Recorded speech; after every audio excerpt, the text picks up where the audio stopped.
हमीरपुर मुख्यालय से मात्र 6 किलोमीटर दूरी पर ग्राम पंचायत नीरी के गांव खग्गल के कमलजीत और उसका परिवार सर्दियों में खुले आसमान के नीचे टेंट लगाकर जीवन बसर कर रहा है, क्योंकि 2 कमरों का कच्चा स्लेट पोश मकान जर्जर हो चुका है और पंचायत की तरफ से पिछले 6 महीने से घर बनाने के लिए प्रधानमंत्री आवास योजना के तहत पैसे देने का आश्वासन दिए जाने के बावजूद भी पैसे नहीं मिल रहे हैं।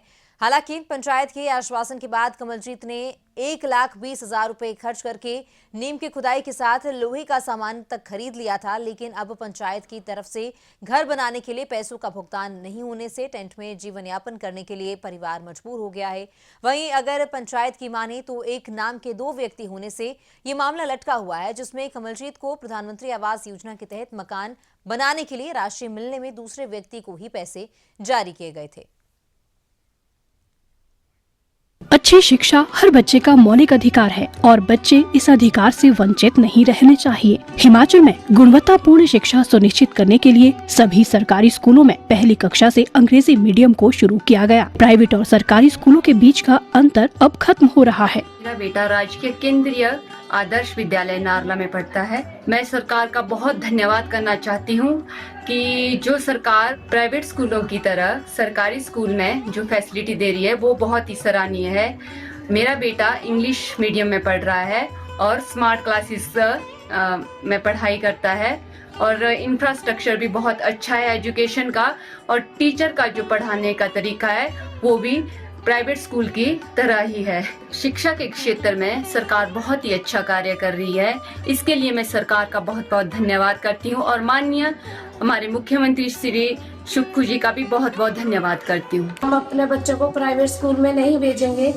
पहले तो हमारे जैसी माताएं बहनें प्राइवेट स्कूलों में भेजती थी, पढ़ाती थी, ऐसे पैसा खर्च करती थी। तो अब मैं चाहती हूँ कि वो भी अपने बच्चों को सरकारी स्कूल में पढ़ाएं। प्रदेश सरकार ने जब से अंग्रेजी माध्यम की कक्षाएं चलाना शुरू की हैं, तब से हमें प्राइवेट विद्यालयों में जाने की आवश्यकता महसूस नहीं होती है, क्योंकि अब हमारे विद्यालय में मॉडर्न टेक्नोलॉजी के द्वारा शिक्षा प्रदान की जा रही है। क्लस्टर स्कूलों में बच्चों को मिल रही है वर्ल्ड क्लास सुविधाएं। बच्चे स्मार्ट क्लासरूम में इंटरैक्टिव तरीके से पढ़ाई कर रहे हैं।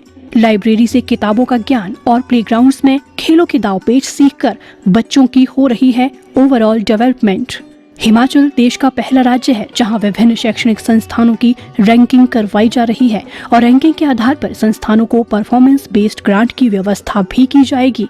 सभी महाविद्यालयों के प्रधानाचार्यों की वित्तीय और प्रशासनिक शक्तियां बढ़ाई जाएगी ताकि जरूरतमंद विद्यार्थियों को आवश्यक वित्तीय सहायता प्रदान की जा सके।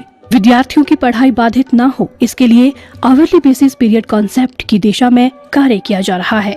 मुख्यमंत्री ठाकुर सुखविंदर सिंह सुक्खू के प्रयासों से बच्चों को विभिन्नता में एकता की भावना लिए बहुरंगी भारत के निर्माण के लिए किया जा रहा तैयार। इतने सालों से रह रहे हैं, मतलब कैसे क्या बाहर से में भी ऐसे पता नहीं क्या कर रहे हैं हम, कैसे ऐसे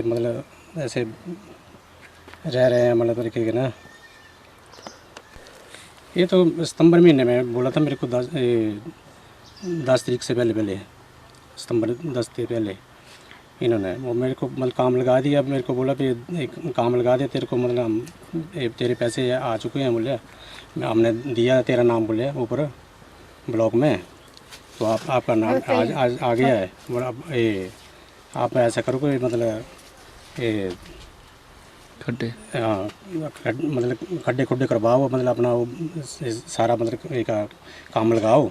अब उसके बाद इसको एक डालते हैं, ये आपको किस्त डाल देते हैं, आप काम जल्दी करवाओ। मैं इसे काम जल्दी करवा दिया, मैंने काम लगा दिया और उसके बाद फिर उसने मैंने फ़ोन किया उसको, सेक्रेटरी को भी, प्रधान को भी किया, तो इन्होंने बोल दिया कि मैं तेरे नाम का एक और लड़का है उसको हमने डाल दिए। सर बात ऐसे है कि ये जो नानकू राम इसका अपना कमलजीत है, पुत्र नानकू राम, तो 2018 में सर्वे हुआ है मकान का। सर्वे उस टाइम में हम प्रधान भी थे, मुझे नहीं पता कि सर्वे में किसका नाम है। मेरी पंचायत में एक ही गांव में 2 नाम के एक ही व्यक्ति है, तो फादर नाम भी सेम ही है, उनका अपना नाम भी सेम ही है और गांव भी सेम ही है। क्लैरिकल कन्फ्यूजन हो सकती है इसमें, तो 2018 में जिसका सर्वे हुआ था, एक्चुअल में सर्वे हुआ था, सरकार द्वारा जिसका एक्चुअल में सर्वे हुआ है उसको जो है किस्त डल गई है। इसका ना सर्वे हुआ है ना कुछ हुआ है। रही भेदभाव की बात, तो ये तो मेरे बड़े नीडी आदमी हैं, मैंने क्यों भेदभाव करना है। ये 3 भाई हैं, तो हमने एक को वेलफेयर से जो है मकान सेंक्शन करवा के बनाया उसका, दूसरे का हमने BPL में डालकर जो है उसको मकान बनाया है।